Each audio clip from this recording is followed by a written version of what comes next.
welcome to another Friday night. We've been looking at some of the ways a child has to survive in complex trauma that become kind of their coping styles, their coping patterns that were necessary for them as a child in order to stay safe, in order to get their needs met.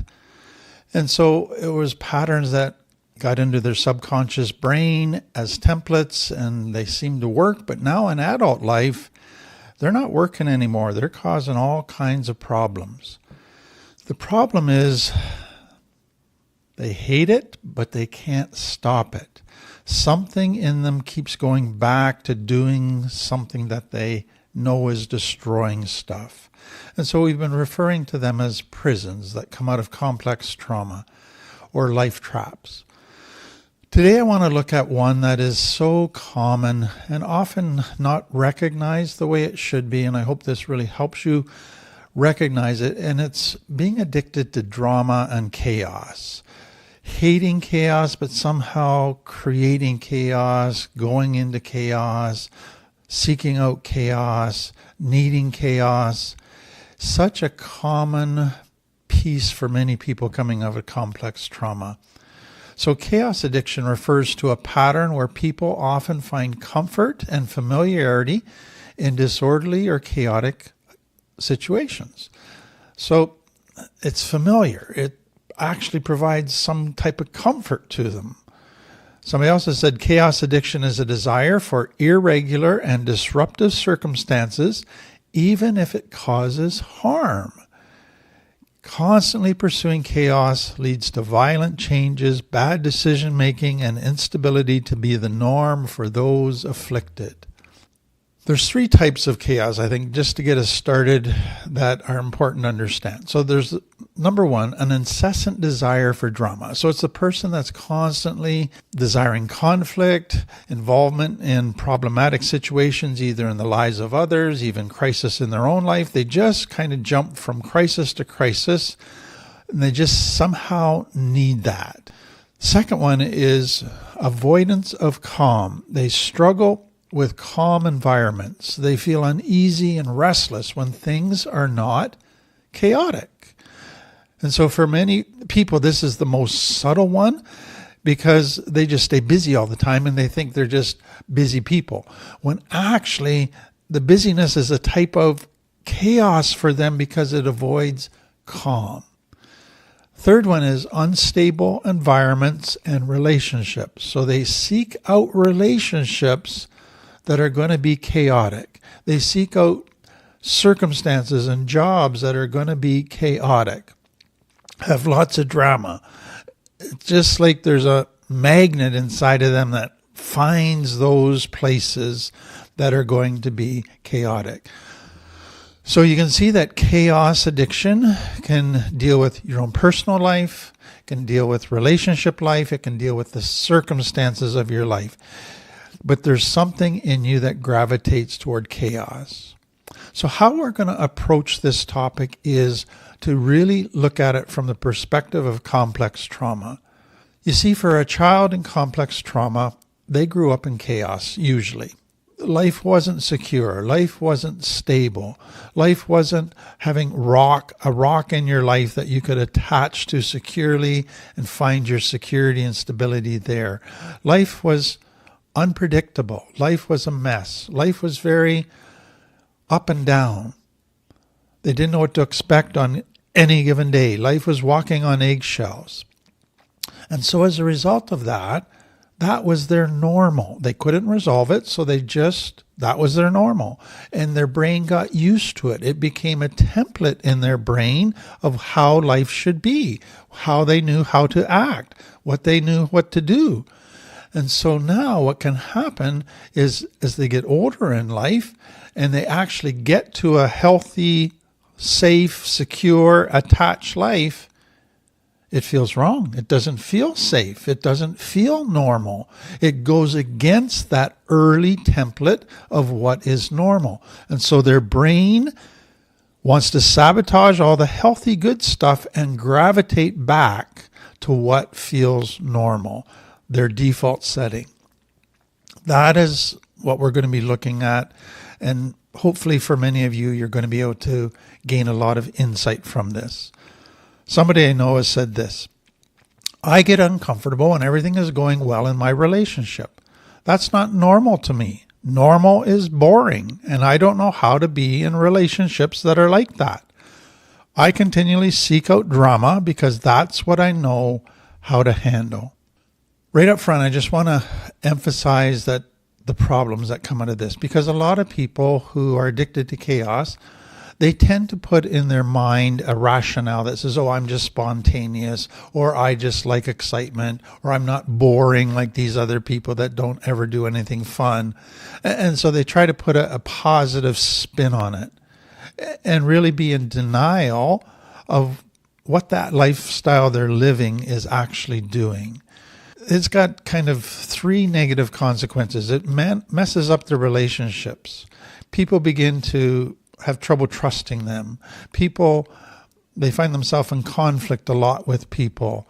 It starts to wear people out because they go from crisis to crisis and involve people in their crisis. But also, it starts to take a toll on their own physical, mental health, their own physical health. It affects their sleep. It affects their stress system. We're going to look at it takes a massive toll on a person, but then it affects our children.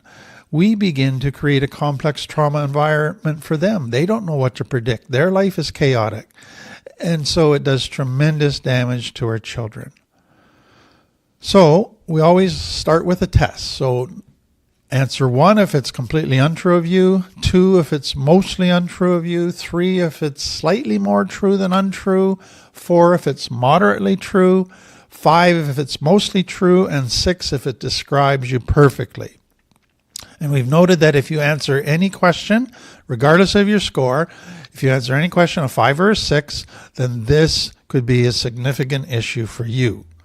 So question 1, I often yell and scream to make my point. 2, I ramp things up to win every argument. 3, if I get sick, I feel that everyone should know about it. 4, when I argue, I sometimes break things or knock them over.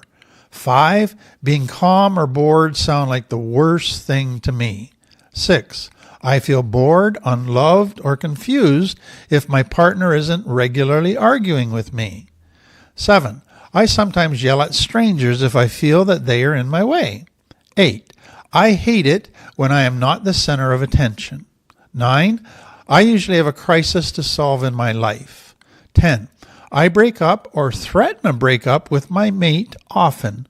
11, I'm usually the one who starts fights. Some days I go looking for a fight.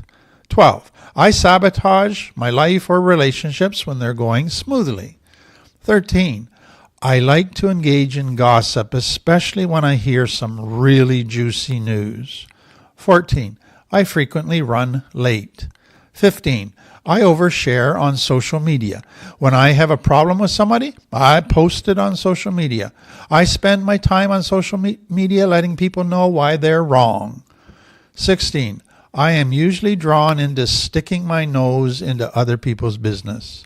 17, I like to stir the pot. 18, I like the identity of being a shit disturber. 19, I love it when other people are going through a crisis because I can step in and rescue them and be their hero. 20, I am strangely proud of how busy I am and of the number of crises in my life that I have to solve.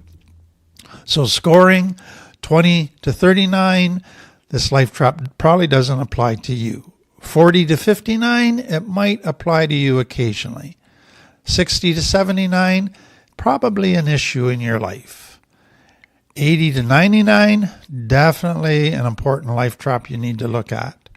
100 to 120, probably one of your core life traps. So let me develop where this comes from. And there's all kinds of different ways that a child can experience chaos growing up. So the obvious one, you grew up not feeling safe due to violence, abuse, abandonment, neglect, parents with depression and anxiety, parents with addiction issues, a narcissistic parent, a workaholic parent, all of those creates a chaotic environment for a child. Second one, there was lots of anger in your home. Third, there was lots of yelling and screaming. So home wasn't a calm, peaceful, stable, tranquil place. Fourth, your home was seldom clean, tidy, or organized. It was always a mess, always like a cyclone had gone through. One of your parents was constantly in crisis, and it could have been a real crisis, but it could also have been they created their own crisis. Next, your parent became alive when there was a crisis. So it's like your parent all of a sudden loved the crisis. They were excited about the crisis. It was something they were grateful for. It made them feel alive. All of a sudden, they had tons of energy. Next, nothing seemed to excite your parent more than to have a friend share some juicy gossip with them or tell them about a crisis with friends. So it was like sensational, exciting news. Some major crisis was happening and everybody got excited and energized. Next, there were no rules or boundaries in your home. Your parents let you do whatever you wanted. So you didn't have a routine. You could go to bed when you wanted, eat what you wanted, do what you wanted. You weren't required to do chores or have any responsibilities. The rules in your house and the enforcement of the consequences were always changing. You never knew what to expect on any given day. Would this rule be applied? Would this consequence be applied? It was chaotic. One of your parents got respect and validation for always helping people in crisis. It became part of their identity. They were the hero in the neighborhood, the one you would call if you had a crisis and they would rescue you. The only way you could get your parents to notice you and give you attention and empathy was if you had a crisis. Otherwise, they just left you be and didn't really notice you. So crisis became the way to get validation. And then the only time your parents connected with you and really were present to you was when you were in a crisis. And so now your connection need was only getting met when you were in a crisis. So what you can see is this has grown from being just the environment of a child growing up to something a child learns they should be doing in order to get other needs met. It's growing in its usefulness in the child's mind. It's growing as a tool for them, which is creating it, causing it to be even more their normal. Next one, you never knew what mood your parent would be in from one day to the next. It was always changing. It was totally unpredictable. Or you had a parent who was in and out of jail, in and out of addiction, in and out of the hospital, in and out of major mental health issues. So they were not a stable parent. They were not dependable parent. Your home was not a sanctuary. If there wasn't chaos from family members, there were people constantly dropping in, people constantly visiting. They weren't even invited. It was just the place everybody showed up at. And so there was constant commotion, constant coming and going. Or you moved from house to house because your parents couldn't pay the rent. You came home from school not knowing what to expect. Some days there might not be any food or supper for you. Some days mom might be in bed, dad might be drunk. The house could be a mess. Mom and dad could be having a fight. It was that chaotic and unpredictable. Or you had a parent that was regularly changing jobs. They were getting fired at every job they went to. So they would go through times of having lots of money and then there'd be zero money. Or you had parents who frequently talked about the need to get more stable. They saw the chaos and crisis they were constantly living in, but they just never got around to getting more stable. They just couldn't get there. Or you had parents who made fun of organized, stable people. They referred to them as being boring, as lacking spontaneity. They made fun of them. They looked down on them.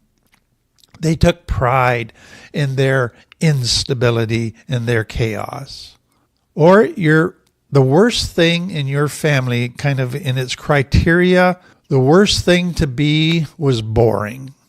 And so if you weren't getting noticed all the time, if you were just doing everything what was expected of you and everybody just was happy with that and didn't give you special attention, then you were boring. And that made you a loser. Some of you go, I'm not sure my family was addicted to chaos because my parents were super neat and tidy. They were very controlled and controlling. But as you think about it, what you begin to realize was the external world was very neat and organized, but their internal world was a mess. It was chaotic. They had anger they couldn't control. They had habits, destructive habits that they just couldn't get on top of. They had messed up relationship stuff going on. So they looked great on the outside, but their internal world was constant chaos.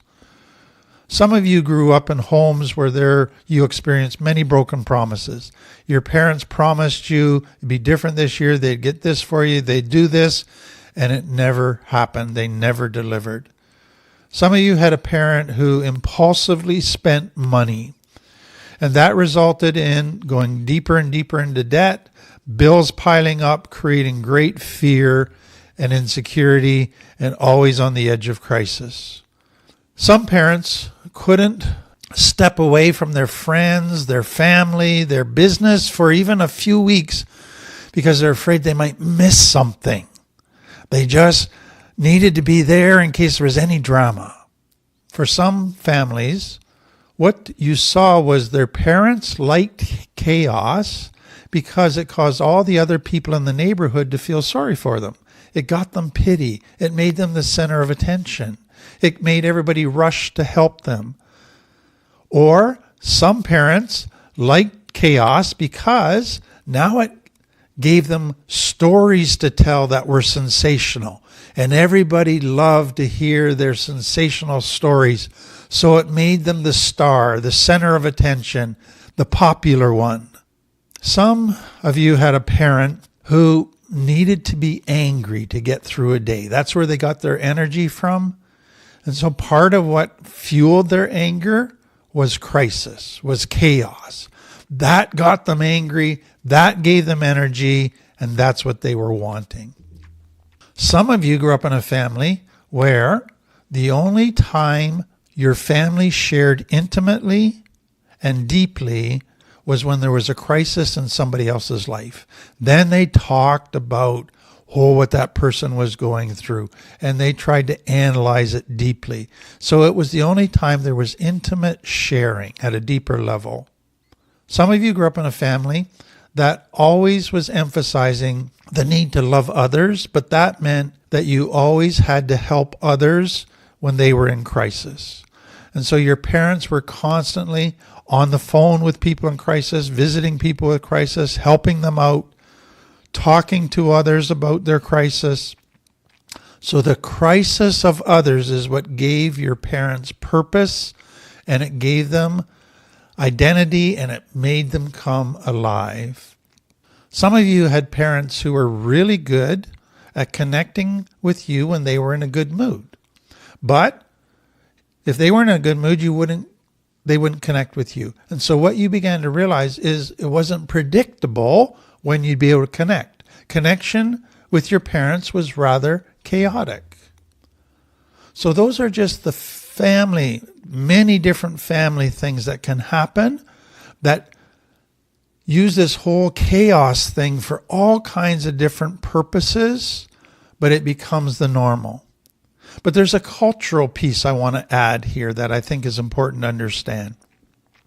Somebody said this: in a culture where the extreme theme has become the norm, people are increasingly seduced into believing that intensity equals being alive. So do something that's extreme because that creates intense emotions, and then that's when you feel the most alive. So we're pushing people to go more and more extreme. When that happens, the mind becomes wired for drama and the soul is starved of meaningful purpose. This type of life may produce heart-pounding excitement, but the absence of this addictive energy can bring about withdrawal, fear, and restlessness that is unbearable. So the reality is that we're living in a culture that is also feeding into this addiction to drama and chaos. Now I want to go to what is going on in the child internal world when they live in drama and chaos as a child. And this to me is very sobering, very scary, but it really helps make a sense of a lot of things. So the first thing that happens when a child is in chaos, their stress system is activated because are they in danger? They're not sure. And so the brain releases cortisol, which turns on the adrenaline. And that gets them set to fight or flight.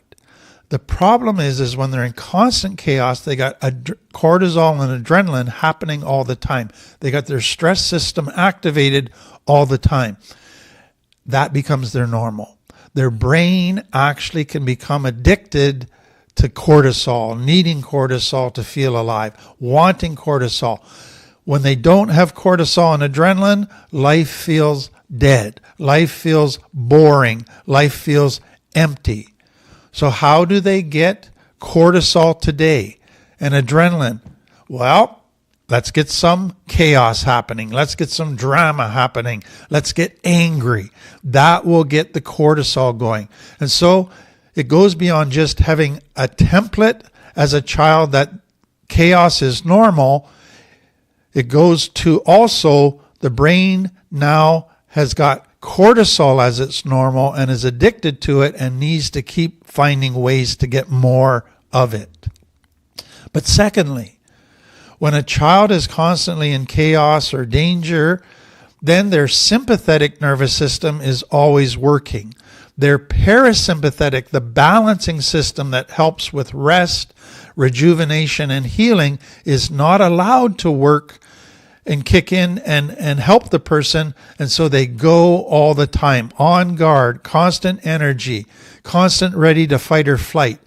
And that is exciting. That feels really good. But that becomes your normal.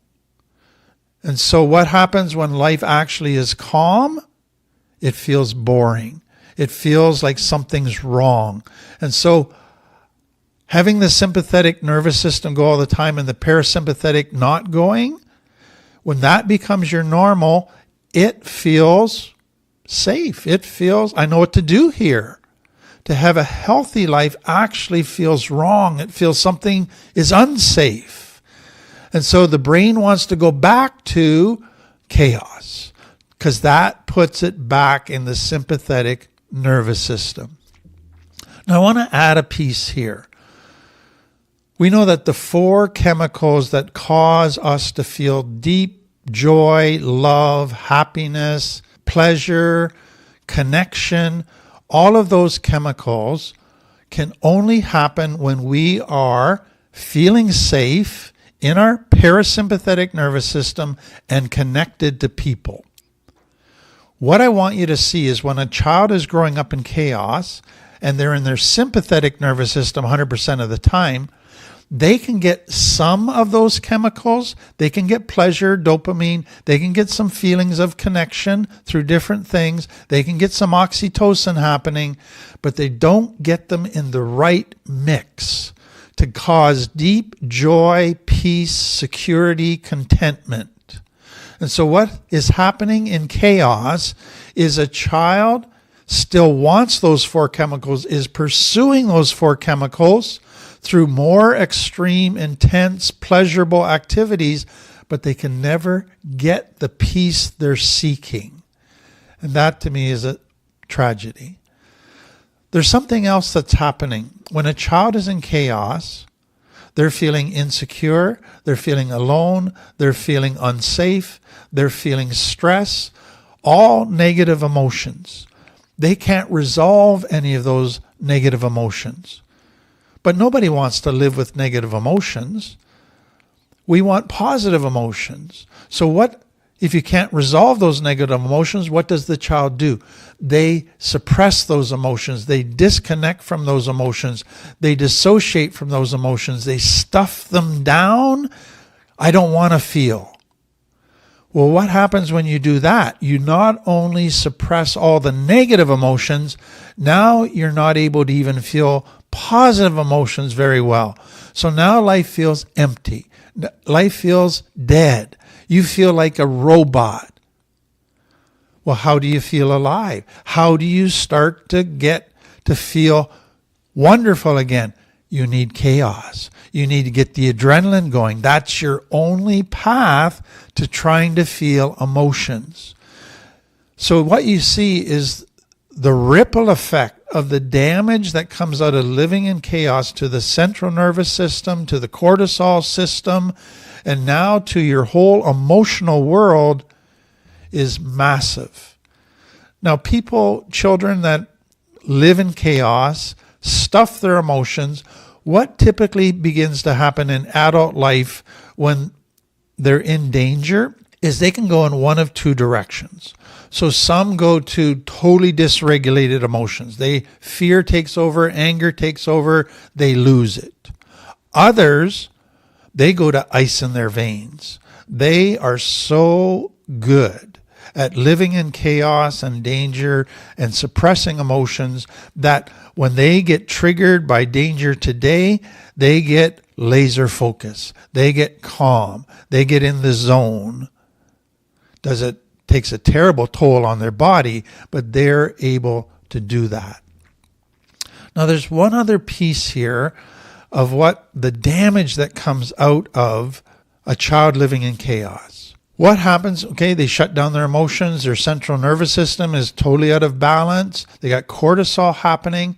But then beyond that, they begin to realize that they are getting in trouble in this chaotic environment for being authentic. So they're being told they're too sensitive. They're being told they shouldn't cry. They're being told they shouldn't be angry. They're being told all kinds of things that they shouldn't be. But that's who they are. So they're being told they can't be themselves. They can't be human. So they have to now start shutting down, not just their emotions, but other parts of them. Their authenticity, their ability to trust people, their ability to connect with people, their empathy for others, their sensitivity. They just start shutting piece after piece of themselves down. We call it they murder their soul in order to survive physically in the danger and chaos. They cut off parts of what make them who they are, what make them human. So they just get deader inside because they're putting to death parts of themselves. So what do they need now in adult life to feel alive? Chaos. That gets adrenaline going. And so you can see that there's so many things that happen to a child that now in their mind, the only solution in adult life to feel alive is to create chaos. So they may hate chaos, but now they need chaos to feel alive. Now there's a couple other pieces that come out of complex trauma for a child where they start to take this whole chaos thing, and it's not just their environment, it's not just what it's doing naturally in their body and their nervous system. They now begin to use it as a tool for other things.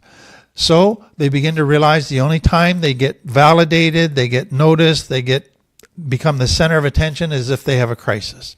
So, wow, great. Let's use a crisis now to get everybody to notice me, to everybody want to connect with me, to get people to share with me, to talk with me about my stuff. And so trauma bonding becomes part of what they begin to learn is if I want deep intimacy, if I want connection, if I want validation, have a crisis.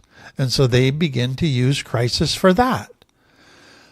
Another thing that they learn, and that is many complex trauma relationships, parents that they're watching never truly resolve problems. They're afraid of conflict. They've got a narcissist who won't own their stuff and resolve in a healthy way the conflict. And so the relationship, if you look at this graph, it's kind of up and down, but the tension is building because nothing is being resolved. People are getting more upset, more angry, more hurt, but nobody's talking about it. Nobody's dealing with the real problems. So how do you get the relationship back to everybody being on their best behavior, everybody being nice to each other? You have a crisis. You have an explosion. You have chaos. That's the only tool that they know to kind of get everything out in the open, to relieve the tension and get everything back to the honeymoon stage where everybody's loving and sweet to each other. And so a child learns, if your relationship's in trouble, if your relationship's going downhill, create a chaos. That will get everything back to the honeymoon stage. Now, there's one other piece I want you to think about with this. I want you to go back to a child who's growing up in complex trauma and chaos. So they're being hurt all the time. They're feeling unloved. They're not feeling seen. They're feeling they're the problem. They're not good enough. Their life is not fair. They have no secure attachment where they can totally relax and feel safe. So they've got all of this anger going on inside of them about their unfair life, about all the hurts happening to them that shouldn't be happening. They've got dysregulated emotions that they can't handle because nobody's helping them soothe them. They've got authority figures that are mistreating them and they're wanting to rebel against that. They can't relax because life is not safe and secure. What do they do with all of those emotions and energies inside of them that are so negative, that are building up? They create their own chaos. They lash out. They can't tidy stuff up. They can't make a neat life. They just want to destroy life. They just want to hurt something. They just want to create chaos themselves. And so a wounded child, chaos becomes the way they act out the pain of their soul. And there's a deep hurt and anger that is part of that. So that's where all of this comes from and how complex trauma just grows it into something that is massive, but something that becomes their template, but also one of their major tools in life. So what are the dangers then when we come to recovery as an adult? What are the things we need to be aware of if we have this addiction to chaos? What you need to understand is that recovery is retraining your central nervous system so that your sympathetic and your parasympathetic work together. But that's going to be challenging because your template in your subconscious brain is that your sympathetic is working more than your parasympathetic. And so what is going to happen as you start to get balance and take care of yourself and find rest and you find calm and you get into your parasympathetic, your brain is going to get uncomfortable. It's going to feel boring to it. And it is going to want to sabotage it and go back to chaos. So be aware of that. And it takes a long time to get to this new healthy normal where it actually feels normal and comfortable. At first it feels weird and wrong. But then there's another piece of recovery. Recovery is coming out of chaos, starting to build structure and routine into my life, doing the same things every day, every week to meet my 12 needs, to have healthy relationships, to have a healthy life. That routine is good habits. It is good structure. That starts to feel boring to the brain. And the brain says, I don't like boring. Let's sabotage it and go back to chaos. But then there's another piece of recovery. The healthier you get, the less drama there'll be in your life. There's still going to be some drama because that's life. But there'll be less self-created drama. And so life gets smoother. Life gets easier. Life gets better. That feels boring. And your brain doesn't like that. So the whole process of recovery actually triggers the addiction to chaos. The whole process of getting healthier causes your brain to get triggered and want to sabotage and go back to chaos. So be aware of that. There's one other piece with this. When everything's going well, often it can also trigger a fear that the other shoe's going to drop. So let's sabotage it and go back to chaos because we know what to do there. Now I need to add, one of the early dominoes that fall for many people when they're sliding back into chaos, so they don't go back to chaos in one step. It's a gradual process of sliding back into it. One of the early dominoes that fall is that they start getting too busy. So they've been very balanced in their work and rest and their self-care, but all of a sudden they start getting too busy. But with that, they resist sitting calmly. They resist relaxing. They just need to be busy, distracted, doing something all the time. That, for some, can be an early warning sign that their brain is wanting chaos again. So just be aware of that. Next, be aware of the pendulum swing. What happens for many people growing up in chaos is they just hate chaos. When they get to adult life, they create this super neat, organized, structured life. It's beautiful. Their house is neat and tidy. Their schedule is just very organized. Everything's in place. Everything's under control. And they get a great sense of security from that. And they go, good, I'm out of chaos. But I want you to understand something. What a child is looking for and needs is security. And security comes from a secure environment that's not chaotic, that's predictable, that's safe. And so what this person, when the pendulum swing, is doing is creating this safe, secure environment. So that's part one, that's good. But what a child needs more for security is not just a secure environment. They need secure attachment to a safe person. It's that safe, secure attachment that actually is the main ingredient of them feeling safe and secure.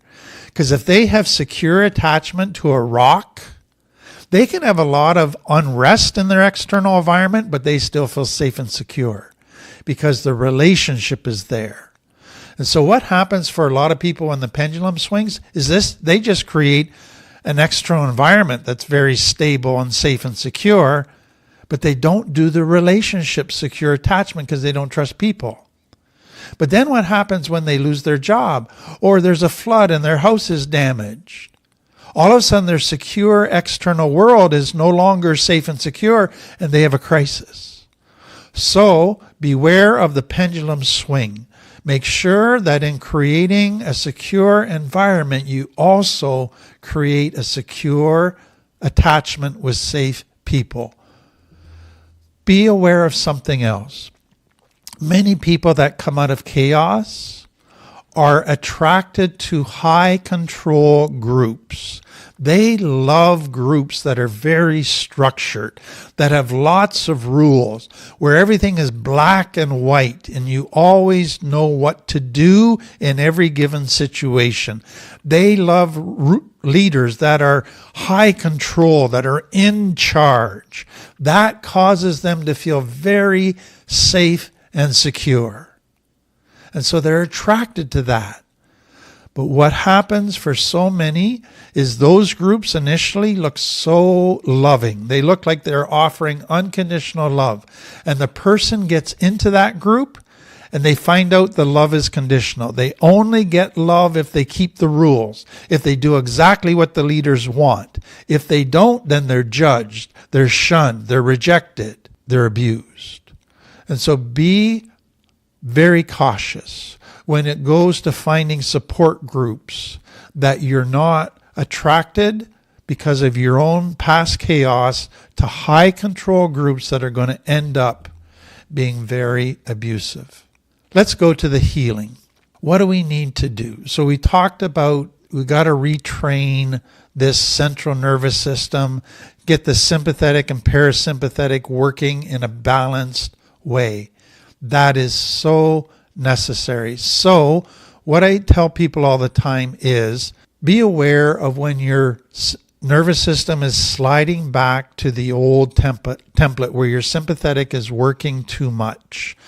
Look for the early warning signs of when that's happening and become aware of the things that trigger that to happen without you even realizing it. So some of the early warning signs that you're sliding back to your sympathetic nervous system, working all the time, is all of a sudden you have trouble sleeping. You fall asleep for a couple hours, but then you're wide awake. Or all of a sudden you're more irritable, or you can't sit still, or you have difficulty being present to other people in a conversation. Or you're just tired all the time, but your solution to tired is just dig a little bit deeper. And so then you find yourself becoming more feeling like a robot. You don't feel emotions the same way. You're just going through the motions, the actions. Or you become more impulsive because you're in your limbic brain more. So be aware of those early warning signs that you're sliding back into your limbic brain. But then be aware of the things that trigger that. So anytime you go through times of increased stress, that can trigger that. Or times of change in your life, times where you have to live in the unknown for a little while, times when you actually feel really good, that can trigger that. Times when you're really angry and hurt and frustrated, that can trigger that. So become very aware of the things that send you back into your sympathetic nervous system. Secondly, realize that you got to retrain your parasympathetic nervous system to work properly. You've neglected it, you've repressed it for so long, you got to train it to work. Many people find deep breathing exercises helps them do that. Somatic exercises that engage the vagus nerve help re-educate and retrain the parasympathetic nerve. Meditation, tapping, all of those things become very important. But many realize that they can't just go from their sympathetic nervous system to their parasympathetic nervous system in a second. It's not like there's a switch that says, okay, turn off the sympathetic, turn on the parasympathetic. No, they need to unwind. They need to a couple hours to get from their sympathetic to their parasympathetic. And so that means they have to take the evenings to unwind, to relax, to gradually get to a place where they're in their parasympathetic nervous systems. So they can't have intense meetings in the evening, intense activities in the evening. They need those to unwind. So all of those things, basically, you have to learn to have boundaries with others, and you have to learn boundaries with yourself. If you're going to get out of chaos, if you're going to get into a healthy nervous system, boundaries become essential. So, this addiction to chaos, I hope what you see as we've talked about it today is, if it's an issue for you, I hope you see that clearly. But I hope you see the damage it does to yourself, to others, to your children. It does huge damage. And I hope you have tools to begin to change that. And at first, when you come out of living out of chaos, yes, it does feel boring. But if you stick at it, you come to a place where you enjoy those 4 chemicals in your parasympathetic nervous system with good connection and safety, and then you enjoy a life of joy and contentment that you never experienced when you were in chaos, and it makes it worth it. Well, that's another Friday.